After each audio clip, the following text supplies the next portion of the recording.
Cuonzo, you've said a lot of times over the years that defense is largely about effort, especially in the second half. Did you feel like you got that effort out of your team tonight?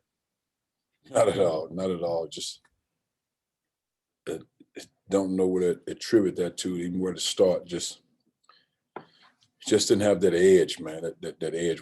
Whether they making shots, energy's high. Just didn't have the edge that we normally have, and it's unfortunate, really is. And then I thought we took some quick off balance shots. Some guys got to do a better job of setting the physical tone, and we didn't do it tonight. And give them guys credit. Dave Manner. Cuonzo, was this a night where guys let struggles on one end kind of impact how they played on the other end? Did you feel like? I think in some cases, not every guy, but just again, we're a team with a defensive mindset, and you have to have that, especially when you're going on the road. You can get away with certain things at home, but you'll pay for them on the road, and we paid for it tonight. But you got to be aggressive, even in taking shots. You got to attack the rim and taking shots. You just can't be settling for 3-point shots all around the perimeter. We didn't do a very good job of attacking the rim. Mitch.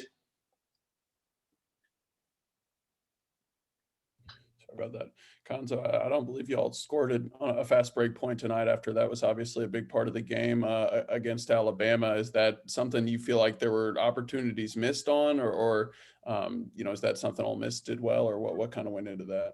Well, we talked about getting out running, doing a better job of running. I think they probably had the defense set, but again, it's oftentimes it's hard to run the way you run when a team shoot 56% from the field. That means they're making baskets. So we didn't defend at the level we needed to defend that, and we paid for it. Sweetie. Hey, Cuonzo, I know you don't look at the stats too much, but just getting out rebounded 34-19, I know that's obviously what you kind of build your programs on. Is that just part of losing that edge and aggressiveness? All of it. That's all of it. And I wouldn't necessarily attribute it too much as guys' shots aren't falling. Those same guys got to do a better job of setting the tone defensively, playing hard, those sorts of things. I mean, this is what we do. I mean, you got to defend, rebound, and play hard. It's not necessarily whether my shot will fall. Just some guys just didn't give it tonight. Some guys didn't show up. Eric. Cuonzo, this the type of game where you just tip your hat to Kermit and say, you know what, you guys are the better game tonight, or do you point out, okay, this just can't happen again with some of the shortfalls you've already mentioned? Oh, it certainly can happen, but again, you have to give those guys credit. They played with energy, played hard, they protected their home court, they made shots. They shot the 3-ball better than they've shot it statistically during the season.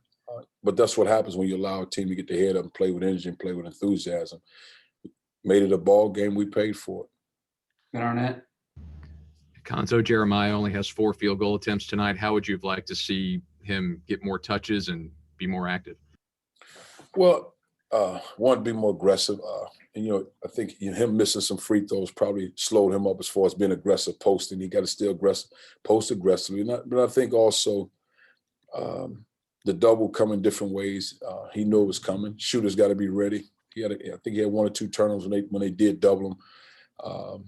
Because I think it was more so not necessarily double, but guys diving late. You got to dive sooner so he can have that release, man. But, I mean, again, you want him to get more opportunities, but also you got to give those guys credit for making it hard on them. And they're probably saying, well, somebody else got to beat us and not Tillman. Colin. Coach, what can you do in the second half just to keep things from spiraling? It seemed like alluded to earlier, one thing on the defensive end didn't go your way, and then it led to the offense not going your way, an empty possession, and then it just kept kind of spiraling. Can you do anything from the sideline to stop that from happening?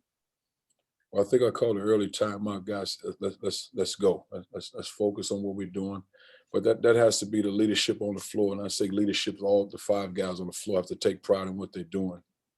You have to so much stop the bleeding, and it didn't happen. You can't get consumed with the other stuff. Stop the bleeding. Take pride in defending 1 possession at a time, and it just didn't happen. Jack. Cuonzo, after the big Bama win, was there any factor of kind of overlooking the opponent tonight? And if not, what do you attribute the lack of effort to? I don't know. I think it was more the lack of effort in the second half.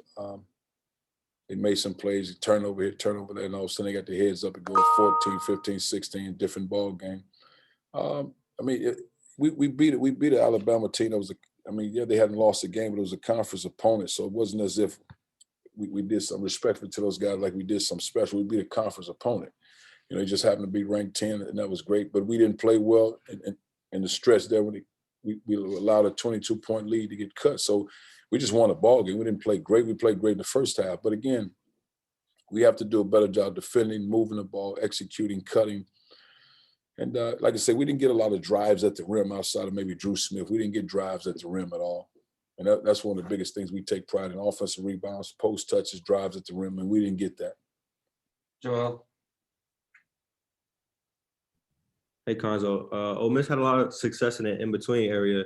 Would you kind of attribute some of those shots to being tough shots, or was there a lack of defensive effort there? I think some just momentum and rhythm, but, you know, we'll play the percentage if they were tough twos. If they shot tough twos over a contested hand, they made those type shots, we'll play those percentages. But again, I got to go back and watch film on every shot. I thought they had too much comfort and rhythm in their shooting more than anything. I didn't think they were under duress in a lot of cases. Hey, Matter. That's what I was going to ask about. I mean, just looking at their numbers going in, would you have been surprised to see they shoot the three like they did?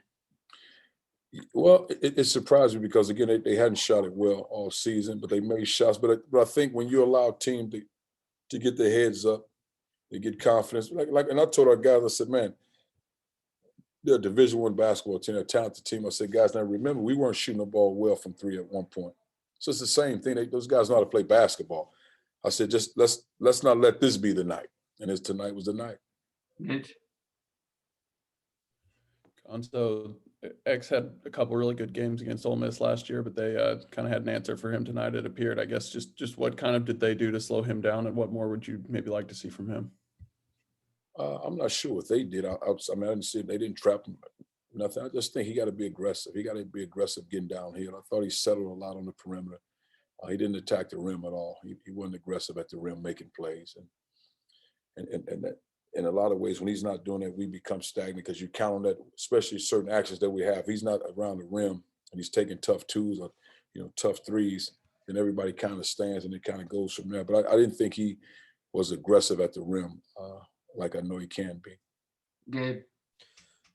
Cuonzo, you've talked a lot about the team taking advantage of every opportunity to play, and just given that you have so many guys that are third and fourth year, how disappointing is it to sit here and talk about a team that you feel like some guys kind of didn't show up tonight, in your words? Well, it's disappointing just because that's what we do, but not necessarily what year they are, because I mean, you can be an older guy to have struggles in games and whatever situation's going on outside of the game, whatever that is. So it's not so much the years, it's just the approach. I mean, because you got to have energy, you got to have effort, you got to do, especially things that we take pride in. You got to have that now. So one thing, your shot doesn't fall, but the other stuff we got to give. We got to defend, we got to rebound, we got to play hard, we got to do that. And all of it just kind of went down. And I didn't think we played a great first half. I mean, we were at bay, and we didn't defend well, but I thought we had energy. And I thought the energy dropped and the effort on defense dropped in the second half. Time for one more. Mason. Coach, Ole Miss assisted on 21 of their 29 field goals made today. Would you attribute that to more so good ball movement or some defensive breakdowns, or a little bit of both? Oh, both. I mean, good ball movement. Because that's 80 points. That means we didn't defend well. We got 19 rebounds. They got 34. We just didn't play well. I mean, especially in the second half. That's it. And you got to give those guys credit. They played hard. They competed. They protected their home court. Thanks, Coach.